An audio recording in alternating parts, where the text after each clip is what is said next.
Good afternoon.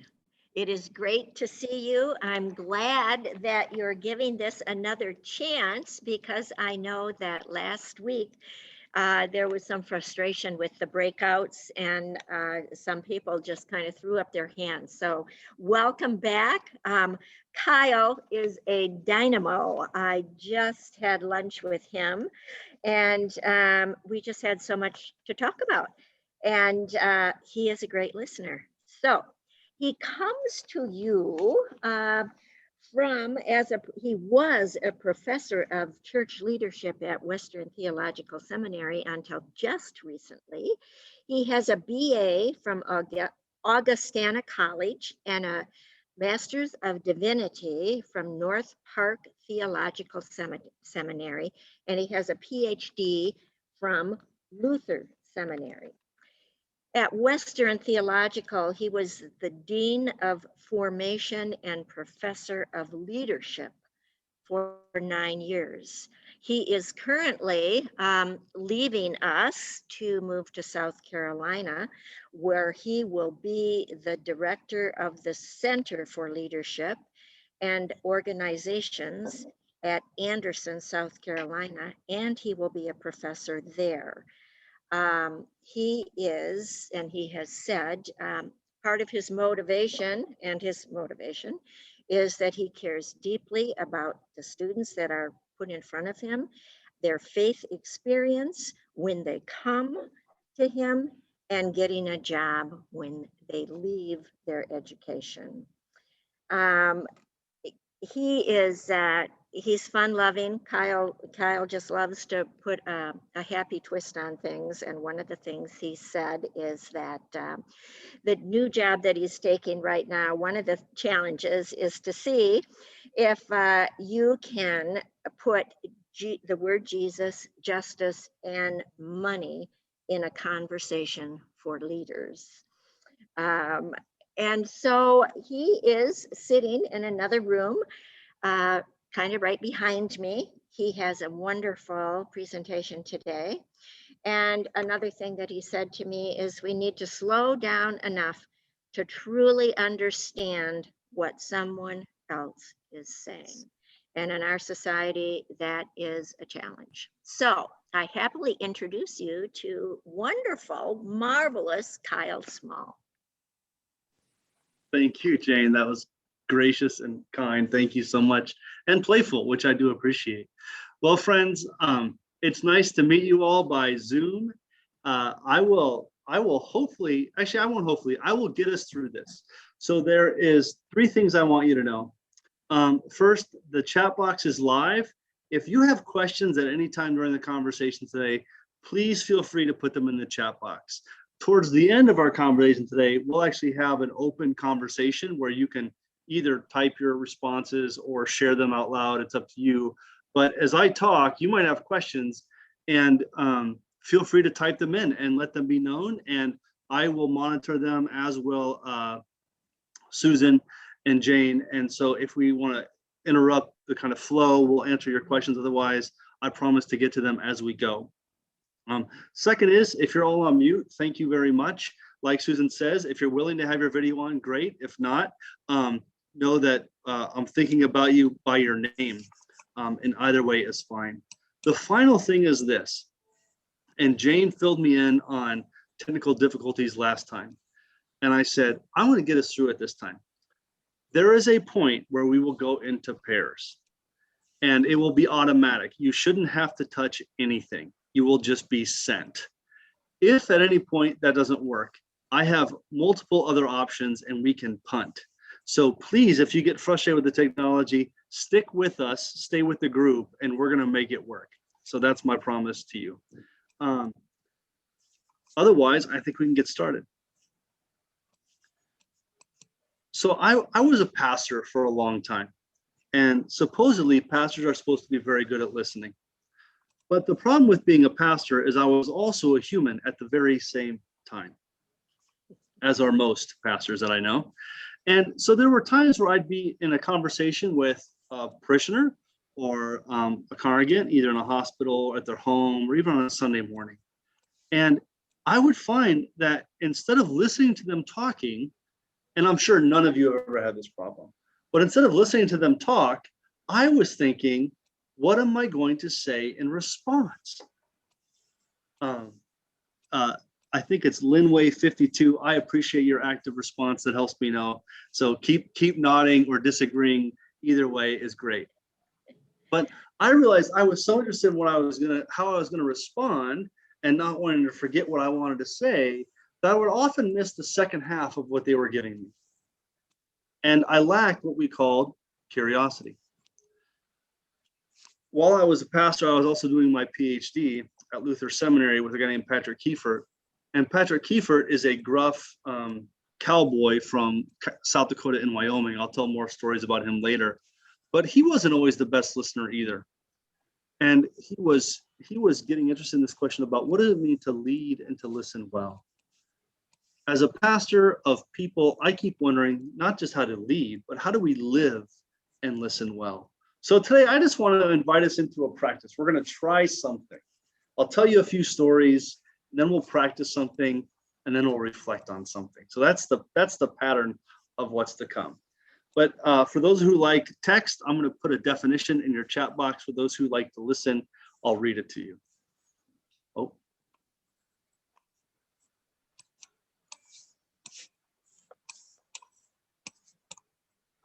That's pretty funny. There it is. All right. So friends, today, when we talk about the art of listening, I want to say that listening is an endeavor. And I'll say more about that in a second. It's an endeavor of hospitality, of empathy, and of patience. Hospitality simply means an act of welcome. Empathy is a fancy word to say, I can both see your feelings and understand that you have them. And patience is simply a word to say, slow down. So it's a word of welcome, of feeling, and of slowing down. But listening is an endeavor on the way to forming shared and collective actions. We don't listen just to listen. We listen to ultimately know how to engage one another in our world. It's an endeavor on the way to forming actions for the good of our entire community. That's what listening is. That's what the art of listening is. It's towards the end of acting in ways that bring people together in unity, even when we don't disagree. So what I want to do is learn a process of listening that when we do it over and over time with both friends who you know and strangers who you don't, we become wise listeners. And by becoming wise listeners, we're not simply being with each other. By becoming wise listeners, we know how to show up in the world as people of hospitality, of empathy, and of patience. So when I say endeavor, this is getting fancy. I'll stop in a second. I'll tell you a story. But when I say endeavor, I want you to think about three things. An endeavor is simply an attempt. It's an experiment. When we talk about the art of listening, we're not talking about getting it right each and every time. Anybody here do yoga?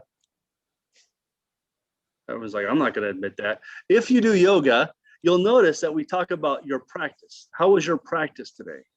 And sometimes your practice is great and your body feels flexible and nimble and comfortable.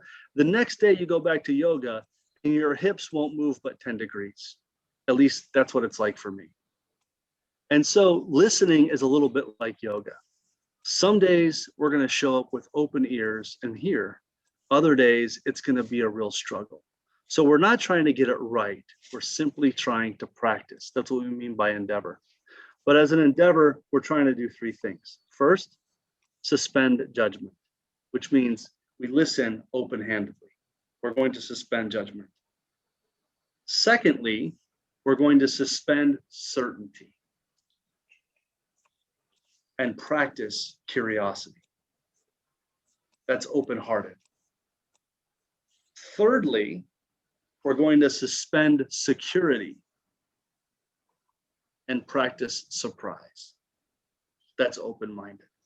So suspend judgment, suspend certainty, suspend security, so that we can take on openness, curiosity, and surprise. Another way to say it is the art of listening is open-handed, open-hearted, and open-minded. I was saying to Jane at lunch today, I don't know about you, but I don't know that I've practiced the art of listening for the majority of my life. I often go in wanting to know, what are they saying that I agree with? Is what they're saying right or wrong? And do I feel safe? But in the art of listening, it doesn't matter if we agree or disagree. What we're looking for is curiosity and surprise to learn something new. And when we listen to one another, worlds open up and we can find new ways of being. So when we listen this way, a friend of mine calls this free speech. Now, I've given you enough words and theoretical constructs. Let me tell you a story. Patrick Kiefert was a professor of theology, and he studied in Germany and Chicago, and he was supposed to be the next great thing in theological education. But what he realized is when he does theology for the academy, it's always about getting it right and telling other people they're wrong. And it's about publishing books. And he was losing connection to people. And so he started a consulting company that he would work with congregations across the country to help them be more faithful and present and engaged congregations. But what happened was in the 1980s and 90s, a bunch of denominations were coming together, right? So you had the Danish and the Norwegian Lutherans. They came together and became the ELCA. You had these different enclaves of Methodists who became the United Methodist Church. You had a bunch of congregational churches who became the United Church of Christ, right? So you had all these mergers. Well, at the time, on Native American reservations, all of these different Christian groups had their own congregations that were led often by recent seminary graduates who were white. And in the 80s and 90s, when all these mergers happened, one of the questions became, why aren't there any Native American pastors leading their churches?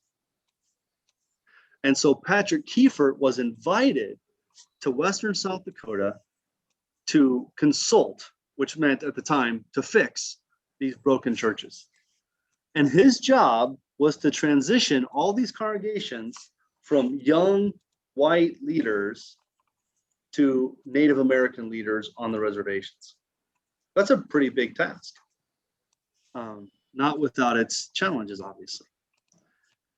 So if you've ever worked with a consultant, and maybe some of you are consultants or have been consultants, you know that we often show up with our easels and our Post-it notes and our markers and our little sticky notes, and we tell you what to do. And after a bunch of stuff of listening and discerning and decision making, the consultant says, well, here's what this all means. Go and do what I say. So Patrick Kiefert got to Western South Dakota. He entered the room with all of his consulting gear, stood at the podium, and started talking. Now, what was interesting about the room is that it was set up in a big square. And they had the foresight that it was a white leader next to a Native American leader, next to a white leader, and there were about 28 people around the room, or 14 pairs. And Patrick, about 8:30 in the morning, started pontificating, probably much like I'm doing right now. And about 9:30 or 10 o'clock in the morning, he did what all good Christians groups do, which is took a coffee break. Thanks, Rick. Yeah. Stop for coffee. And so they went into the fellowship hall and they were all having their cup of coffee. And Patrick, in a moment of humility, went to one of his friends who was a Native American leader and said to him, hey, how do you think it's going? I don't know if you've worked with Lakota people or have Lakota friends who are Lakota in background, but his friend, before he answered, stopped, took a long, slow, deep breath, and then responded. Now, let me just take a pause. How many times in a conversation, when someone's talking, do we wait for them to finish and take a slow, deep breath before we start speaking? That's part of the patience. And so this friend took Patrick's questions seriously and slowly, and then responded and said to Patrick, "You have yet to learn to listen." Well, I don't know about you, but as a teacher, if a student or a participant ever, if you said to me, Peg, wow, Kyle, you have yet to learn to listen, I'm not sure I would say back, wow, thank you for increasing my self-understanding. But this man says to Patrick, you have yet to learn to listen. Patrick had 2.5 days ahead of him of consulting. And in a moment of wisdom, Patrick didn't get defensive. He said back to his friend, when we go back into that room, would you teach me how to listen? Would you teach us how to listen? So they finished their coffee break and went back into the room. And Patrick went and took a chair and expected his friend to take the podium and begin pontificating about how to listen. Instead, his friend went back to his chair, and now everybody was seated around this big square table. And he said to the room, and this was a Christian meeting, he said to the room, open your Bibles to Luke chapter 10. So everybody opened their Bibles to Luke chapter 10, and this man started reading the text. After this, Jesus appointed 72 others and sent them on ahead of him to every town and place where he himself intended to go. He said, take no purse, no bag, no sandals, and greet no one on the road. Behold, I'm sending you out like lambs into the midst of wolves. And they read the text. And after he read it the first time, he read it again. And he read it again. And 3 or 4 times after reading, he then said to the room, what is this text saying to us? Now remember, this was 28 leaders, pastors and lay people, around a table, Native American and white, in the midst of church disruption. Man, things don't change, do they? In the midst of church disruption, these men and women were sitting around a table, and he just said, what is this text saying to us? And he paused. And then someone from across the room began talking, uninterrupted. And everyone listened. And when he was done, he said, that's all I have to say. And then somebody else from the other side of the room started speaking. And when he was done, or she was done, said, that's all I have to say. And this practice continued for hours.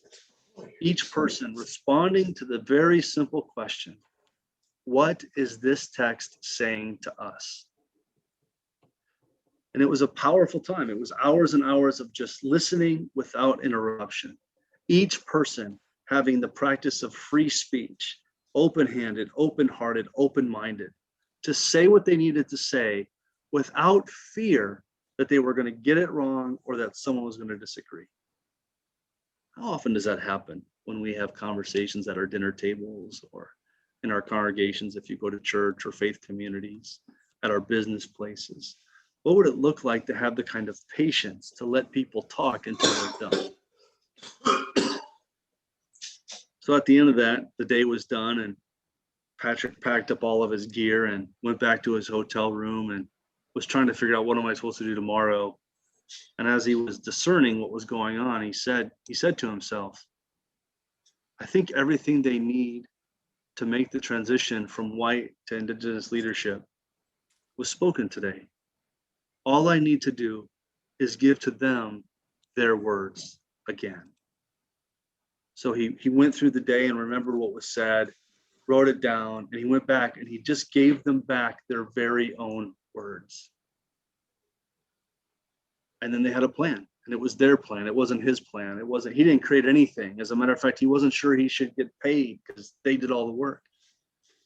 He packed up his stuff that evening and drove back to Minnesota. And when he got back, he said to his team, his consulting team, and to his students, hey, we're going to start to do our life differently.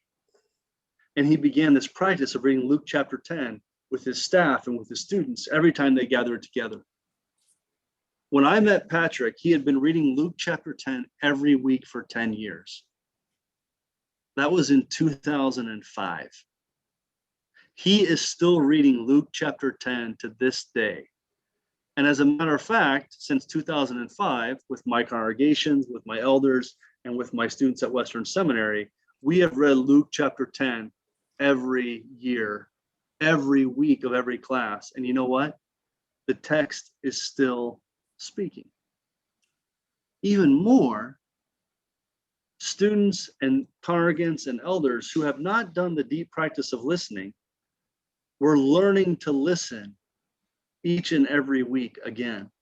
So that when we leave class or we leave church or we leave a meeting, we go out into the world and we have this practice of listening that's part of our lives and our bodies. And we let people speak until they're finished in order that we might learn something new and live differently. So listening is a gift-giving and world-shaping activity. That's what the art of listening is. I think in our current polarized world, I don't want to talk politics at all, but I will say this. I think politics are simply an exacerbation of what's happening in our families and our communities. And I think we're living in a world that's interrupting each other and stepping over each other and not waiting with patience and humility and hospitality. So I wonder, as I teach with HASP today, if maybe the 15 or 20 of us that are on the call might begin to live in the world differently simply by letting people live into free speech. So I want to practice that. But before we get into the nuts and bolts of the practice, is there anything that you want to ask or say before I make a turn towards the practice?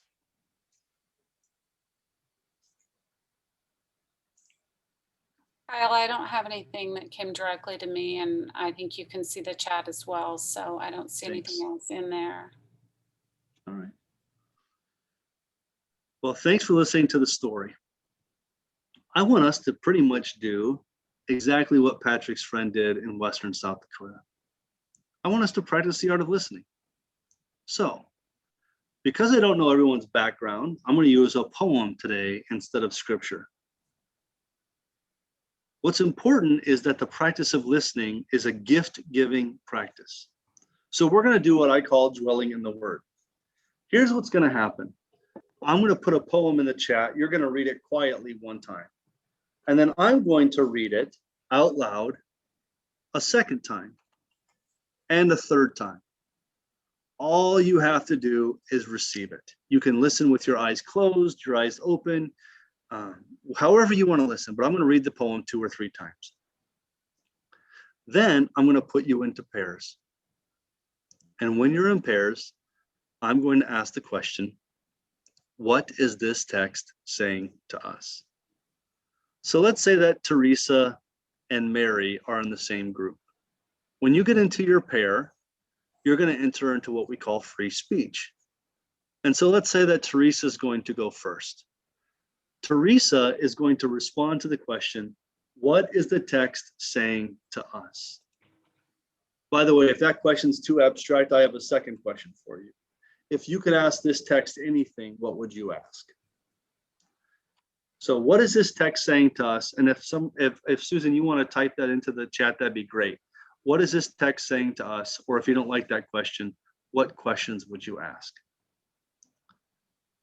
So you're going to read the text 3 times. You're going to enter into free speech. And Teresa is going to talk for 3 uninterrupted minutes. Now, you may only have 30 seconds of talking. And so when you're done, just enjoy the silence. As Mary listens, she's not going to shake her head. She's not going to do all the nonverbal things that we often do, which are not wrong. They're good and beautiful, but we're not going to do them today. Mary's just going to, on the video, sit still and quietly and let Teresa talk. Kyle, And then you're going to go. could you repeat the second part of the question? What is the text saying to us? And if you don't like the question, what questions would you ask? If you could ask any question, what question would you ask? This poem or this text. So Teresa's going to speak for 3 minutes. Then there'll be a message that says switch partners. And then Mary is going to speak for 3 uninterrupted minutes. And then here's the real kicker. When you come back from your small groups, I'm going to ask the question, what did you hear? And at that point, Teresa's not going to tell us what she said. Teresa is going to give us the gift of what Mary said to her as clearly and concisely as she can. So the text is giving you a gift. You are going to give your partner a gift, and your partner is going to give the rest of us a gift. How does that sound? And then, since John Dewey's a hero of mine educationally, John Dewey always said, you learn nothing from experience. You learn when you reflect upon your experience. And so after people share what they heard from their partner, we're going to come back together and I'm going to ask, so what was it like to practice this way? And then you can speak for yourself and you can say whatever you would like. But let me give you the nuts and bolts. We're going to read the poem. You're going to be with a partner. You're going to speak freely. You're going to switch partners. Then you're going to come back and share what your partner said. Think we can do it? All right. Thanks, Bill. I appreciate the thumbs up. So I'm going to put a poem in the chat box. If you don't have a way to read it, don't worry. I'm going to read it to you out loud a few times. But before I do that, I'm going to put it in the box and I'm going to set up the breakout group. So go ahead and quietly read this poem.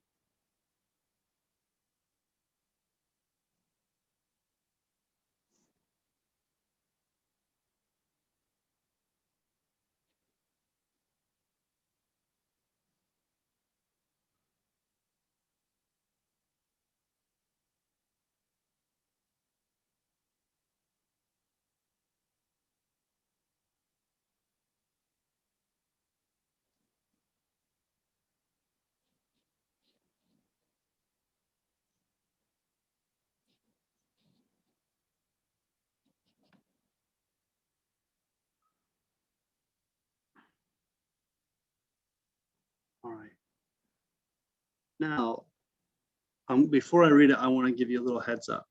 First, if you're Linway 62 and there's a husband sitting in the back corner of the room, you guys are a pair yourselves.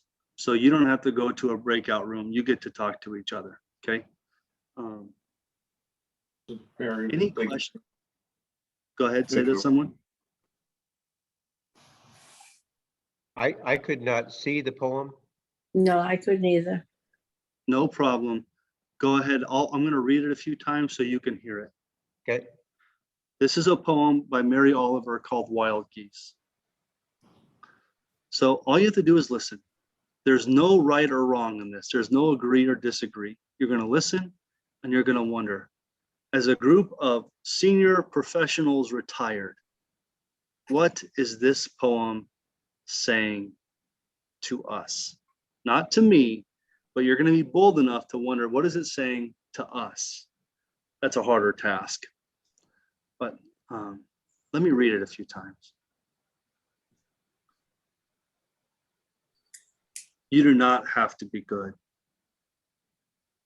You do not have to walk on your knees for 100 miles through the desert repenting. You only have to let the soft animal of your body love what it loves. Tell me about despair, yours, and I will tell you about mine. Meanwhile, the world goes on. Meanwhile, the sun and the clear pebbles of the rain are moving across the landscapes, over the prairies and the deep trees, the mountains and the rivers. Meanwhile, the wild geese, high in the clean blue air, are heading home again. Whoever you are, no matter how lonely, the world offers itself to your imagination, calls you like the wild geese, harsh and exciting, over and over, announcing your place in the family of things.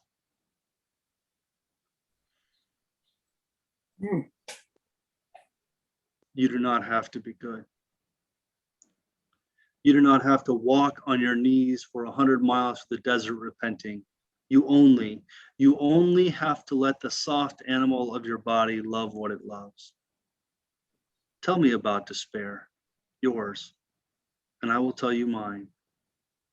Meanwhile, the world goes on. Meanwhile, the sun and the clear pebbles of the rain are moving across the landscapes, over the prairies and the deep trees, the mountains and the rivers. Meanwhile, the wild geese high in the clean blue air are heading home again. Whoever you are, no matter how lonely, the world offers itself to your imagination, calls to you like the wild geese, harsh and exciting, over and over, announcing your place in the family of things. I'll offer it to you one more time. You do not have to be good. You do not have to walk on your knees repenting for 100 miles through the desert. You only have to let the soft animal of your body love what it loves. Tell me about despair, yours, and I will tell you mine. Meanwhile, the world goes on. Meanwhile, the sun and the clear pebbles of the rain are moving across the landscapes, over the prairies and the deep trees, the mountains and the rivers. Meanwhile, the wild geese, high in the clean blue air, are heading home again.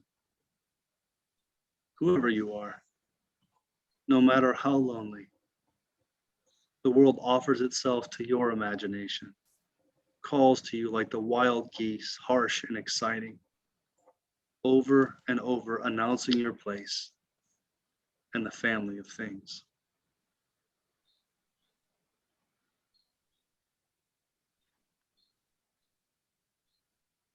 I am going to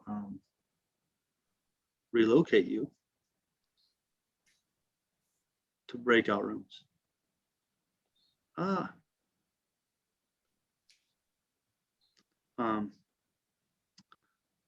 this should work. I'm going to say to you, if it doesn't work, stay right here, and we'll figure it out. But everyone should get relocated, including I think Susan and Kyle. But here we go. I will let you know. Whoever's oldest gets to go first and speak. Okay. Whoever's youngest gets to wait, because we're HASP and we celebrate that. But please take turns. I'll let you know when it's time to switch, and I will bring you back when it's time. You should just be able to go there automatically. All right. So you join? I don't know. Just do you Join, join? I guess, I don't know. Yep, just join.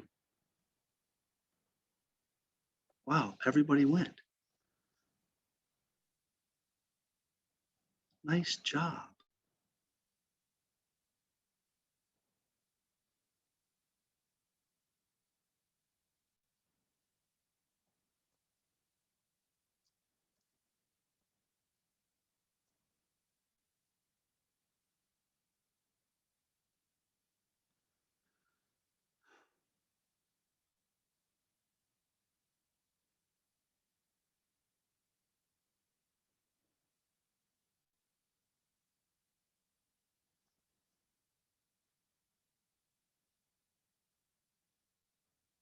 Set timer for 2 minutes.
Kathy and Russ, were you able to each take a turn?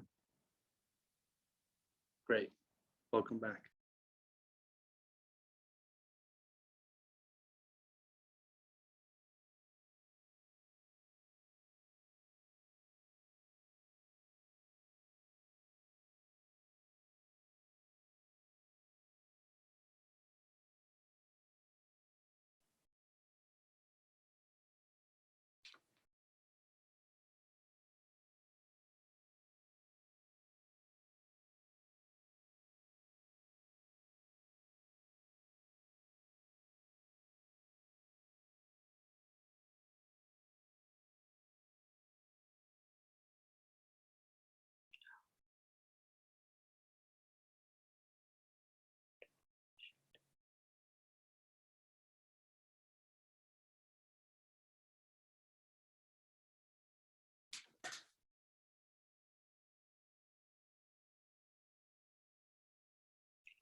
Wow, I think we almost kept everybody. I think Good we job. did. Hey, be aware that I think it's a feature of our Zoom that when you re-enter the classroom, that it automatically remutes you. So just be aware that you might currently be muted.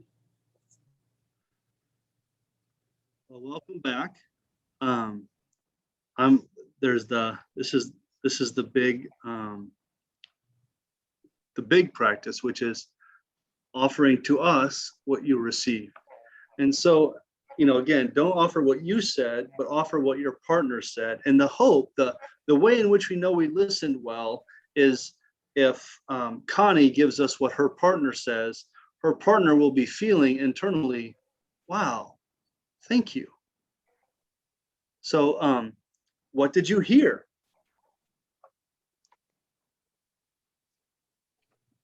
And all you have to do is unmute yourself and offer to us what your partner said as clearly and concisely as you can.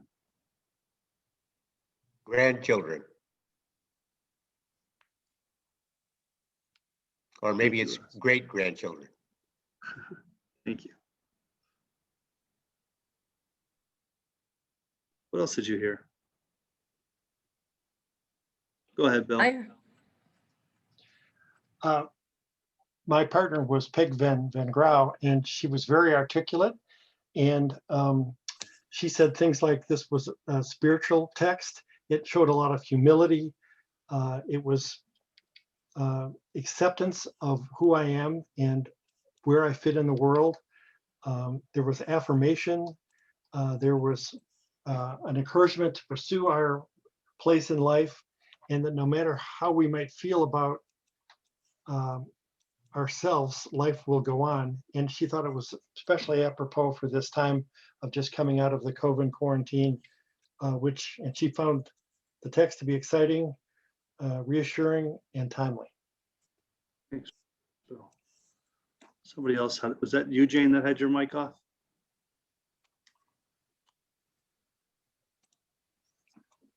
Kyle, Or Connie? Yes.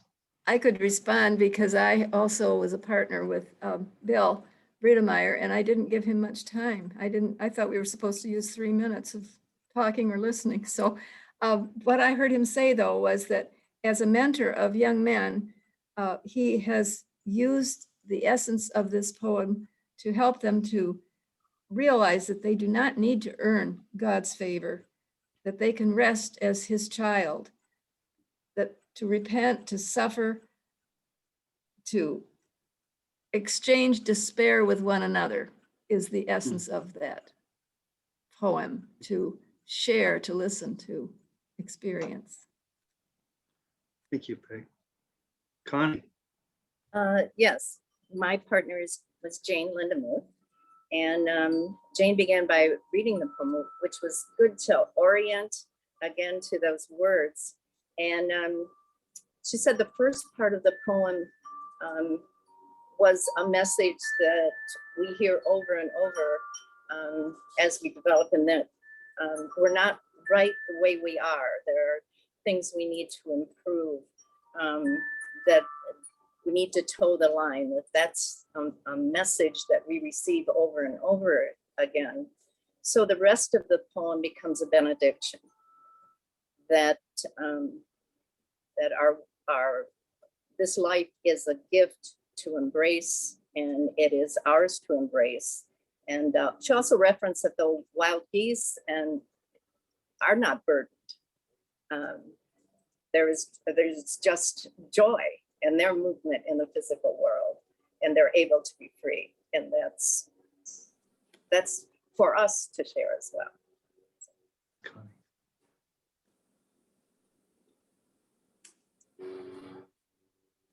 My partner was Jane, and she said that we don't have to be perfect and knock ourselves out to be perfect and repent, but we can get up off our knees and appreciate, and we should love ourselves. And I thought that was very interesting. Thanks, Mary. And my partner was Susan, and there was no difficulty in telling who needed to go first, as the older one. Susan really saw the poem as a way of reframing our perspective on ourselves and on our world and our place in the world, and as an invitation to be in the moment, to be present with ourselves, to be present with the world around us, to be present, just to be, and to be that authentic self, to be who we truly are. And in that, there's a peacefulness in how we might fit in with everything else. And there's this element in there of don't sweat the small stuff as well. This may be unorthodox, but I was a partner with Russ Dykstra, and he was just starting to speak about what he learned at U of M medical school, and how within 17 seconds, the doctor starts to typically, on the average, starts to fix, starts to diagnose. And because the light came on, we thought we had to terminate. So I felt like I was shortchanged. So I'm going to ask if it's okay if Russ finishes the time that he didn't get talking with me. That's up to him. I think it's up to the host. So here's what I'll say, because I would actually like to hear it. Let's keep going with what did you hear, and then we're gonna process the practice. Okay. And that'll be a good time to say, what's it like to be cut short? But we'll get there. Okay. Thank you. I'm going to jump in and talk about Connie Corvo, who was my partner. And she already mentioned what she heard from me. Connie started by saying that the theme of this poem is healing.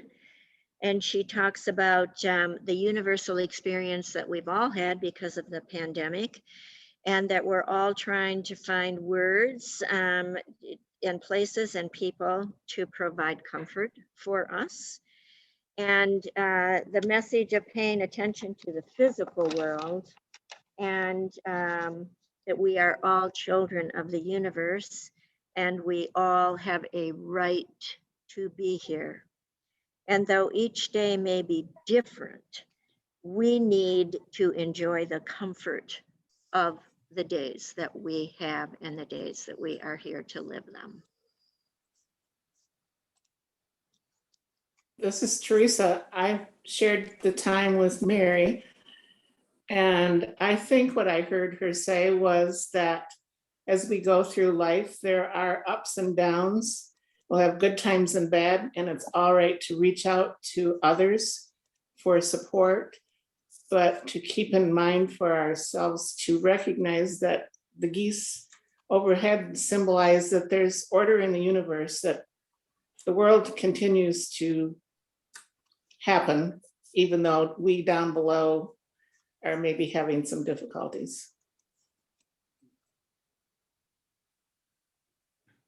Sharon Aaronsworth was my partner, and what I heard from Sharon, kind of the overarching theme would be that grace abounds, and that that Hasp, reading this poem, might have seen an invitation to grace.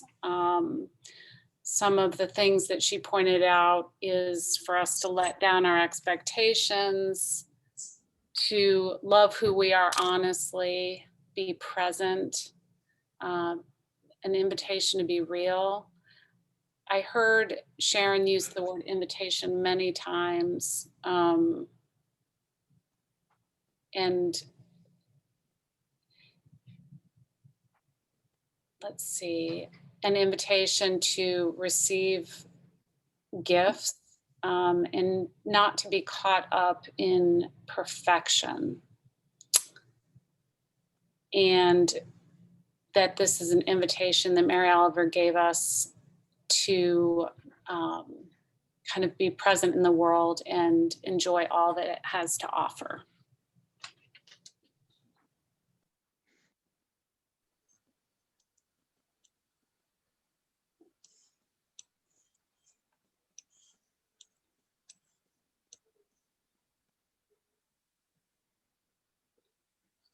So I've taught spiritual formation at Western Seminary for 9 years. And on every Monday morning, I created a course a little side story, but I created a course where I said, this is the first day of the first week of your year. You've never been a seminary student. And in seminary, we are really good, as we should be, talking about God, talking about Bible, and talking about prayer. And so I created this course, and I said, instead of talking about God, Bible, or prayer, we're going to read the Bible and pray together. And that's what we did every Monday. But we would pray differently. We would read differently every week. We would do this practice with Philippians chapter 2 every week. But I said to them, we'll never leave class without reflecting on the practice of praying and reading scripture. Because I really do believe we learn by reflecting back on what we had just done. So I'd like to ask you the question, what's it like to practice this way? We began our time together asking or saying that listening is an endeavor of hospitality, empathy, and patience. And we've tried this.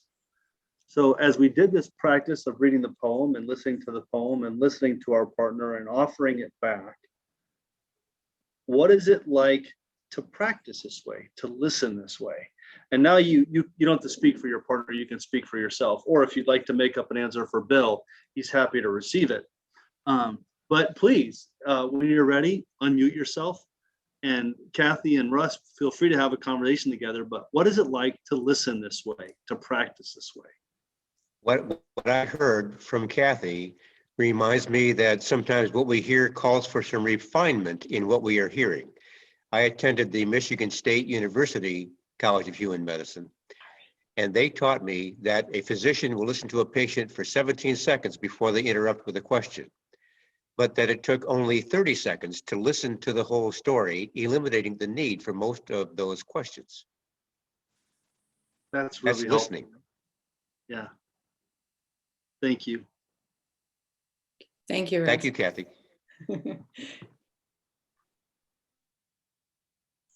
I found that knowing we had that amount of time, I could reflect more deeply on the poem. I said one thing and then I would pause and then I thought of something else to say. Instead of being just that one quick nugget that I thought of first, it allowed me to examine the poem and examine my reflections and feelings from different perspectives. So it was helpful knowing I had a longer space of time to be fully present to the poem, and that my partner was present to me in that waiting and listening. Thank you, Sharon. I found that interpretations are different, and even though I was with Pam, we had similar interpretation about the poem. It came from a little different perspective and what was important about how we were present in the time, which was kind of interesting, which is each individual presents themselves in a different way. So our part of the universe is different from one another's, and that's what makes us the universe. We're all different. Thank you. I'll say this. Oh, and I see Jane. Jane, you get to go next. Go ahead. Okay. I was able to be with Mary Shannon, and and I've known Mary through Has for many years now. And what came across to me was this feeling of a real joyfulness of spirit and a very loving soul. And I wish that I had written down what she said, because it was very touching to me. I I did write down one thing that she had said was, she said, your individual happiness depends upon yourself, not on other people. And we reflect that part of ourselves to others. So what I was feeling and hearing from Mary was just a very gentle, loving soul was coming across to me. And that she, that's her nature. And it was very touching to me.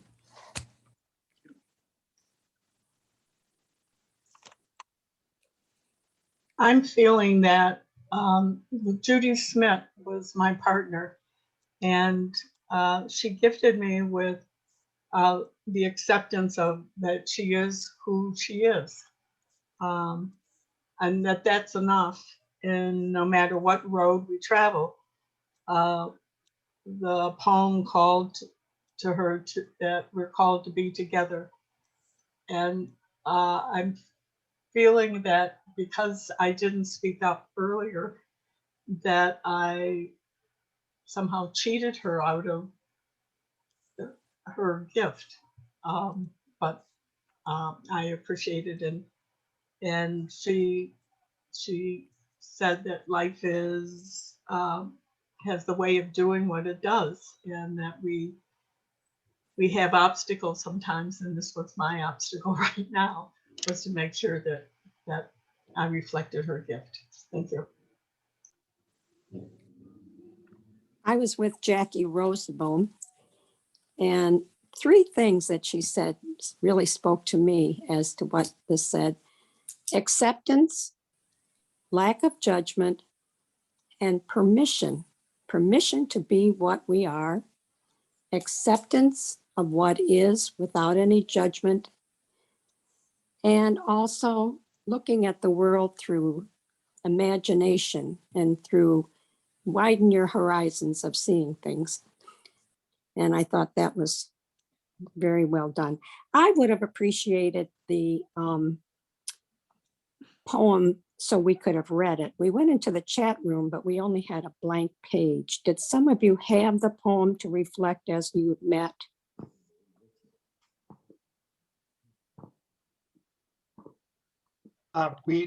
I had mine in the chat box, the whole poem. So Yes, for some reason my chat box was empty after I. Did you scroll down? Maybe that's it. Sometimes you have to scroll down. Well, that's probably the problem. Yeah, it took a little bit, but I found mine in the chat box too, Mary. But I Okay. had to fiddle around a little bit. So I'd like to respond to Jane's idea that she wished that she had written down some of the things that were told to her.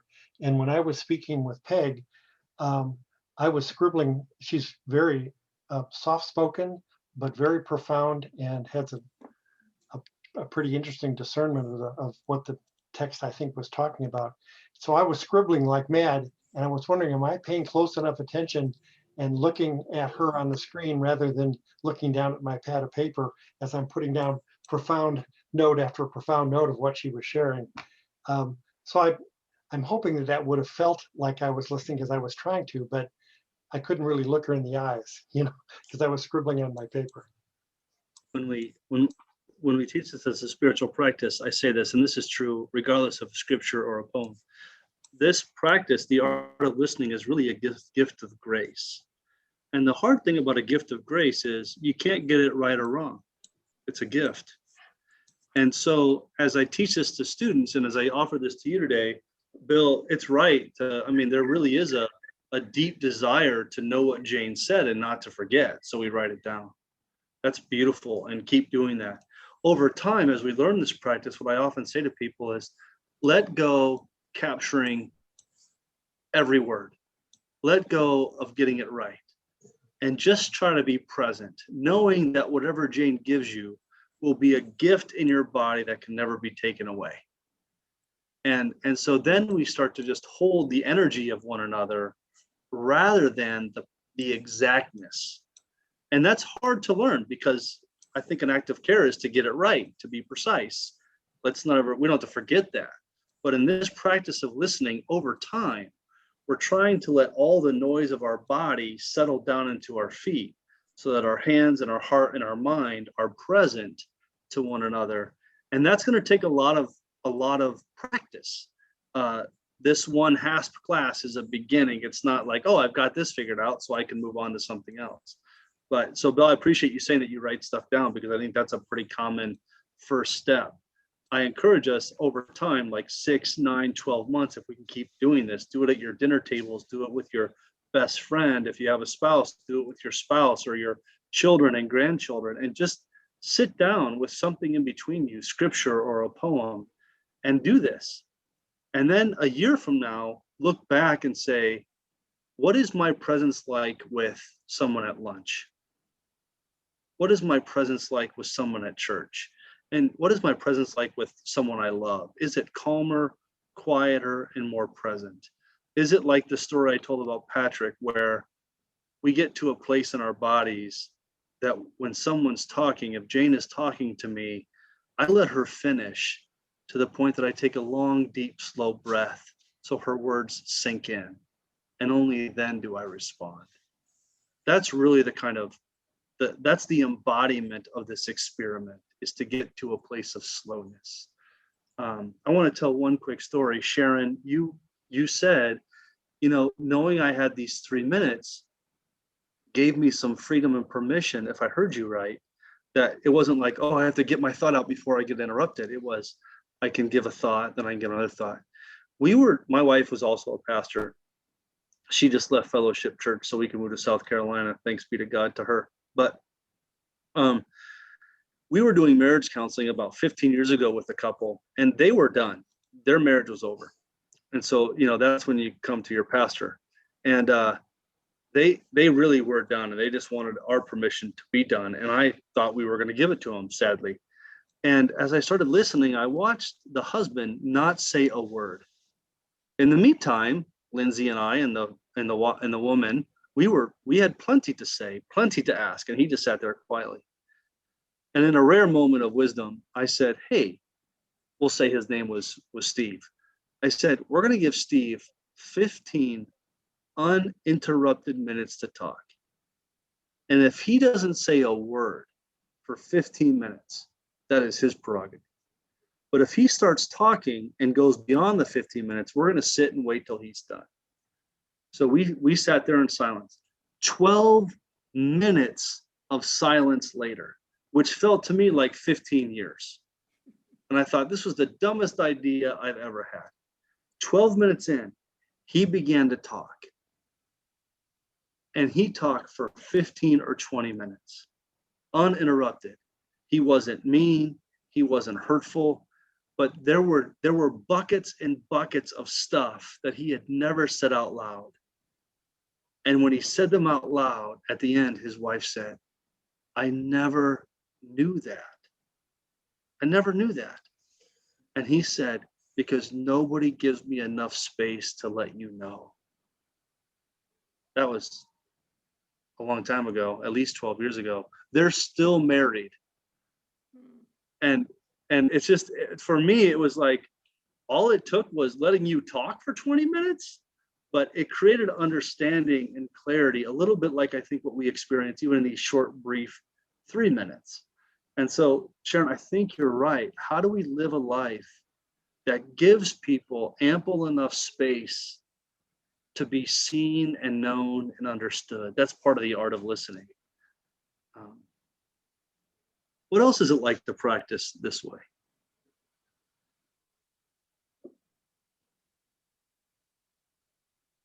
Well, I find it a disappointment in myself and in the time that we had that I didn't have a chance to get more from Bill, because I was hearing a depth there that I would like to pursue. And if he's willing, I'd like to hear him continue.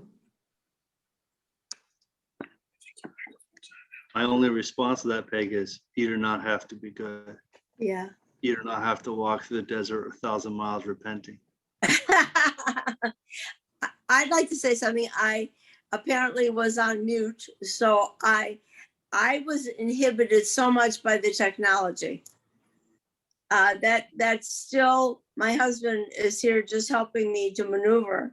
And I was talking to Andrea, and I really, I like her wanted to let people know what she said, because when someone takes the time, this is what I have learned in listening, even taking the time to form those thoughts and say them, that's a huge authenticity of who they are.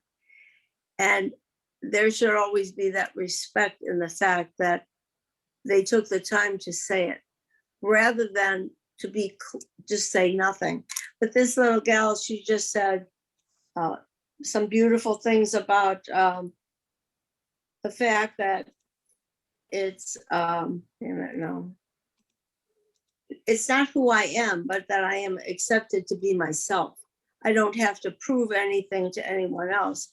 That just being me is good enough, and to be a part of something greater than myself. But she was really impressing to the reality that we don't have to be something other than who we are, but that in itself is good enough, because we are a part of something much greater than ourselves.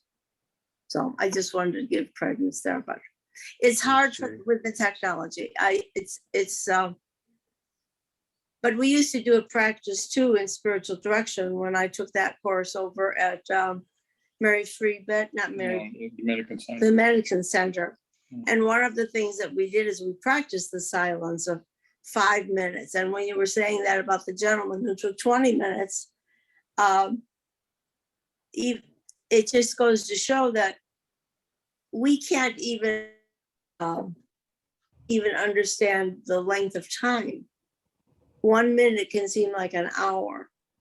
But given the freedom just to be able to be quiet and let him get to a point of where he was actually moved then to be able to share, is the gift that you were talking about of communication. So I really appreciated that, the way that you presented that whole idea of learning how to listen. It is a gift. It's a gift that's given, and it's also a gift received. So thank you. Thank you, Judy. Thank you. If I can build on that technology point, when I became licensed to practice medicine in 1987, medical records were written on paper. And I developed a skill with my peripheral vision of keeping eye contact while writing notes about what the patient was saying. And changing to computers, we lost all that. Yeah. That's right. Mm-hmm. Loss of contact. Mm-hmm. Eye contact is huge. Yes. But you can't do that while you're looking at keys on a computer. At least I couldn't.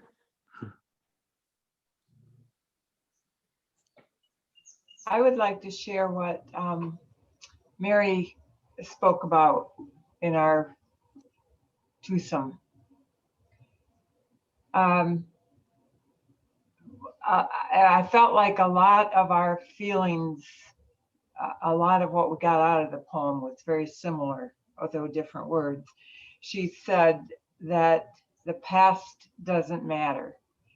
that we're here, we're now, the past doesn't matter, and that we're a person in our own right, and that's fine. And looking at the world around you with your own imagination, and that life goes on around you, and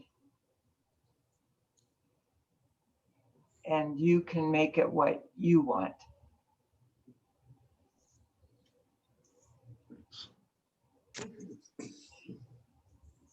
And she had a question to ask about the poem. How does the natural life fit in?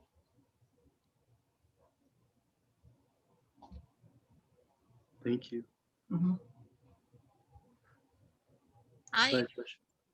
I was Rick's partner, and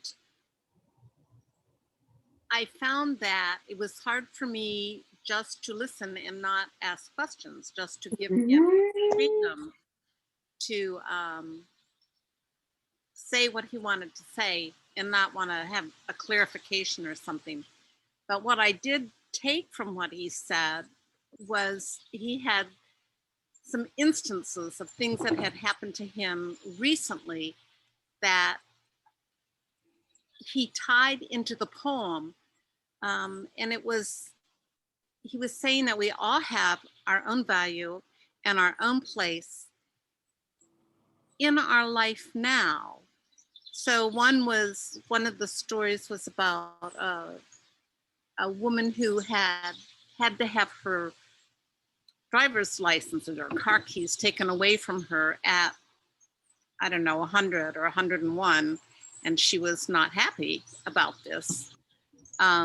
That accepting where we are in our life, and appreciating where we are, that we have value no matter how old we get or how young we are. And that just to have peace in the place that you are now, that was what the poem was saying to him.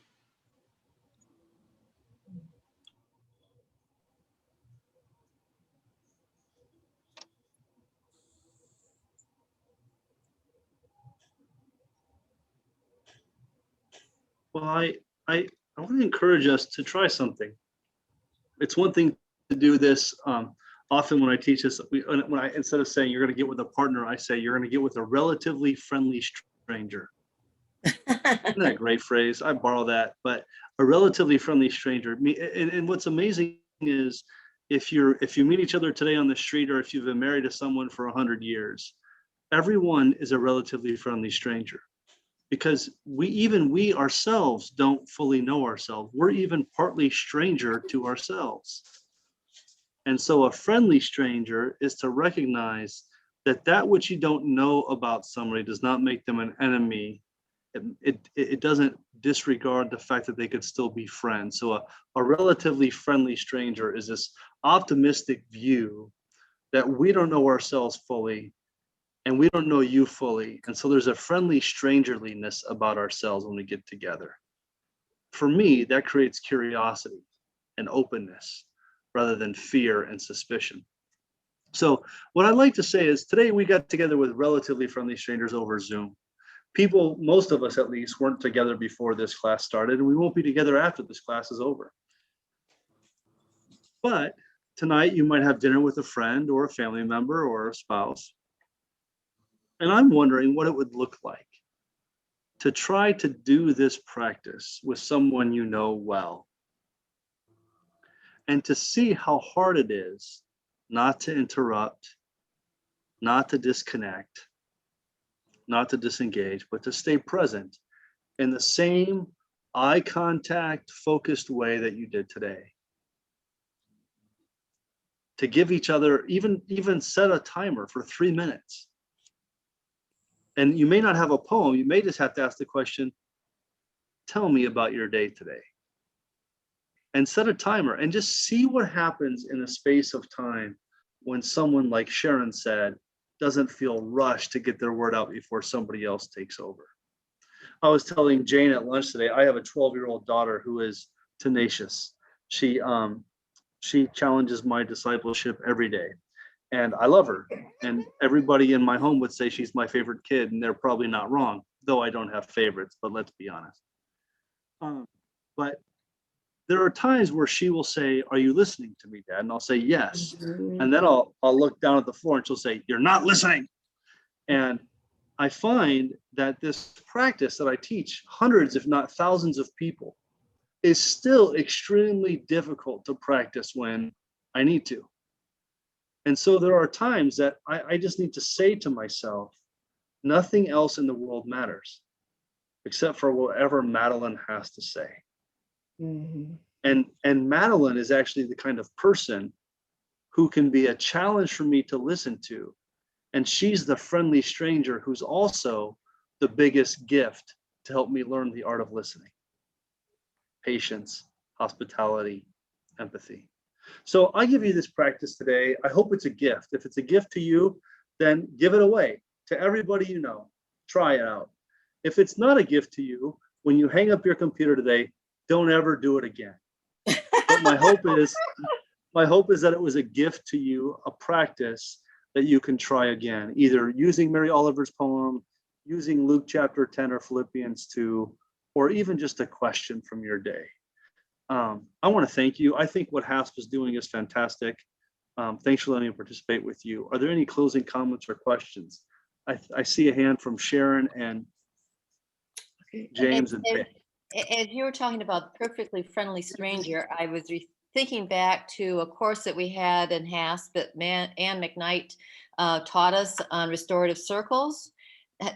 Were some of you in that course? It's been several years ago now, but part of that, the strength of that process is the listening and the being heard. And I know the seminary works with that now and trains folks in it, I imagine. But the first person who speaks, that, you know, the question that the facilitator asks is something like, what do you want known or heard and by whom about XYZ? And then he says or she says whatever she wants. And then the facilitator said, ask the person to whom is directed, is that, what did you hear that's important to Kyle? And then back to the first person, is that what you want understood? So there's this really, and that's not with perfectly friendly strangers. That's with people with whom you might have real conflict, but the same empathic invitation to really speak truth and to have that truth heard and held and valued and understood, even if it goes back and back and back and forth multiple times until the person can say, yeah, that's it. So when you talked about perfectly friendly strangers, I thought it's not just in that, it can be really a huge gift in those conflict situations to listen with empathy and curiosity and to speak back what you've heard. So thanks for today, Kyle. That was great. Thanks, Sharon. I would say the beauty of this, I mean, there's lots of ways. NDC, compassionate connection, restorative circles are huge because it's trying to turn perfectly irritating enemies back into friendly strangers. And that really is the movement, so that we can be back in conversation like this again without a lot of noise between us. That's really helpful, Sharon. Thank you. I think I don't think maybe your name is James, but your name said James. I wanted to thank you for giving us this exercise. I mean, I think everybody, I think even though we're all older, I don't think we get enough of that as a younger person. I think so many younger people need more of this. I mean, I needed it.